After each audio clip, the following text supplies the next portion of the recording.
Hello everyone, it's Mr. Wolf here, and in this problem I'm going to be going over proportional reasoning, SEP5b, number 2. So mom pulls a wagon with a constant force. Her daughter's friend jumps on the wagon, which doubles the mass. She is pulling, and she's pulling with the same net force on the wagon. All right, so the fact that I am dealing with net force right here, I know that I'm going to and net force, I know I'm going to be using F net equals MA again here. Use the same one here. All right, so the same net force, so I know net force is going to stay the same here, and that the mass doubles, so that increases, so that means my acceleration is my other variable that's changing right here.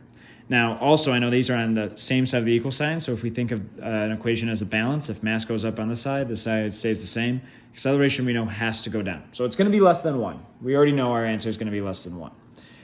In terms of what variables to put in, if net force stays the same, it's a 1.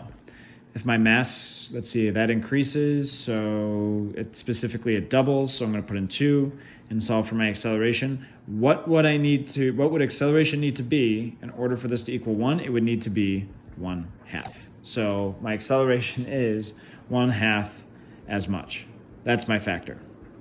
So then to see what the actual value is now, I'm given mass because the unit's kilograms, acceleration because meters per second squared, and newtons or force. So I care about how the acceleration changes. So my original value was 0.6 meters per second squared. I'm going to multiply it by my factor that I got right here.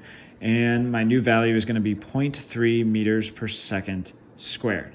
Now, again, there should be direction here, but we don't necessarily know the direction. So again, for proportional reasoning, I'm okay if you left it off, but if you also want to include direction here, right there, boom. Acceleration is equal to 0.3 meters per second squared.